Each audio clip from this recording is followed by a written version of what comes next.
Due to the ongoing pandemic, this year's election is going to be a little different. My colleagues and I put together this short video to guide you through the process of submitting your ballot to make sure your vote counts. This year, all voting in Bergen County, with only a few exceptions, will be vote by mail. If you're already registered to vote in Bergen County, you won't need to apply for a ballot. Ballots will go out to all registered voters no later than October 5th. Should your ballot not arrive within the following 10 days, or if you should lose it, contact the County Clerk's Election Division at 201-336-7020 and request a replacement ballot. The County Clerk's office is sending out a notification card to each voter designating your consolidated polling location. Be sure to look for it in the mail. If you never receive a ballot, you can go to the polling location assigned to you specifically for this election. It may or may not be your usual voting location. Double check your polling location. If you can't find the clerk's notification, don't panic. There are other ways to find out where to go. You can go to the website for the State Board of Elections at www.njelections.org to check for your polling location. Finally, you can call your municipal clerk and someone in that office can point you in the right direction.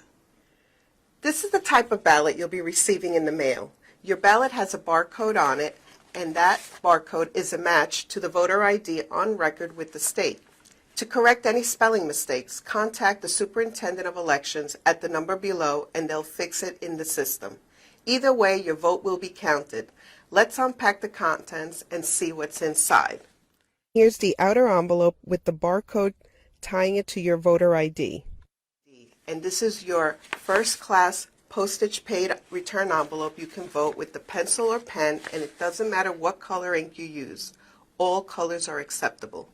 Use your writing instrument to fill in completely the oval boxes next to the corresponding candidates you choose. Remember to look along the left side of the ballot to determine how many candidates you can select. Often in county and municipal elections, more than one seat is up for election. For example, this year there are 2 seats on the ballot for freeholder. You can choose 2 from any of the candidates running or even write in a name. Be sure to look at every position on your ballot from president to your local Board of Education. Once you've completed your ballot, fold it and put it in the inner envelope with the certificate of mail-in voter flap on it. You'll need to completely fill out and sign the certificate of mail-in voter. Make sure you sign your certificate of mail-in voter like you would sign any legal document. Keeping the certificate intact, seal it and insert it into the envelope that is addressed to the Bergen County Board of Elections. Now you're ready to return your ballot. Your ballot already has prepaid first-class postage on it. You can put it in the mail now. If you're planning on mailing your ballot, we suggest you do so as soon as you can to ensure it gets to the Bergen County Board of Elections on time. You also have the option of dropping off your ballot at one of the ballot drop boxes located throughout Bergen County. You can go to the website for the Board of Elections to find a convenient location at bergencountyvotes.com. Again, the County Clerk's office is sending out a notification card to each voter designated your consolidated polling location. Be sure to look for it in the mail. On Election Day, you have the option of dropping off your ballot at the consolidated polling location. You cannot bring any other ballot but your own to the polling place. Voters will have to sign the book when dropping their ballot at the polling place. Voters are only allowed to cast ballots on the machine if they are physically unable to fill out the paper ballot.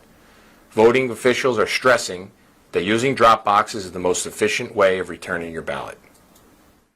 Ballot boxes have been placed throughout the county, and each box is under 24-hour surveillance. The ballots in the drop boxes are picked up at scheduled regular intervals by a Republican and a Democratic voting official who are escorted by a Bergen County Sheriff's officer. The ballots are brought directly to the Board of Elections. While vote by mail is the only vehicle to cast your vote prior to Election Day, you do have the option of going to the Bergen County Clerk's office at 1 Bergen County Plaza in Hackensack to request a ballot. You can fill it out there and then drop it in the ballot drop box located outside the same building. If you don't know if you're registered to vote at your current residence, call the Office of the Superintendent of Elections at 201-336-6100. You can track the status of your ballot by going to the website below and clicking on Track My Ballot. If you don't already have an account, you'll need to set one up. It's easy and will take you under 2 minutes to do so.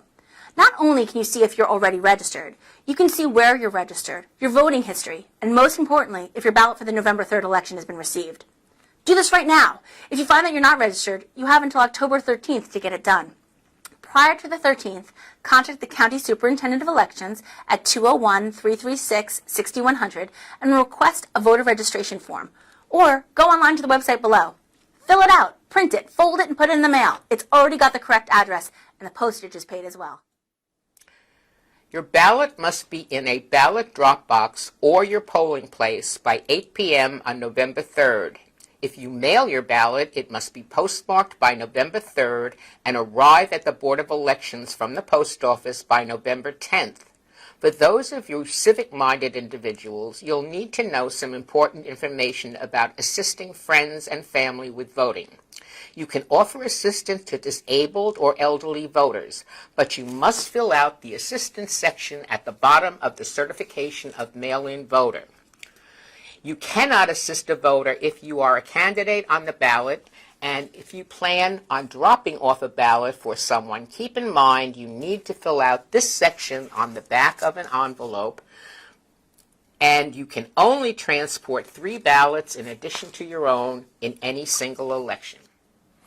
And now for a little housekeeping. Ballots cannot be forwarded to your new address. If the post office has a forwarding address form filed on record, they will not forward you a ballot. Instead, it will be returned to the office of the county clerk. Voting by mail is just as safe as voting in person. The Superintendent of Elections, as well as the Board of Elections, put safeguards in place to guarantee the integrity of our elections. Both of these offices consist of members of both major political parties, and their focus remains creating fair and well-monitored elections. We're expecting a lot of votes to be cast this year, so we urge you to have a plan for voting and to return your ballot as soon as possible so that you'll have time to correct any unforeseen errors. If you still have any questions, reach out to the numbers below. Thank you for watching, and thanks for participating in this important election. Your vote matters. Make sure it's counted.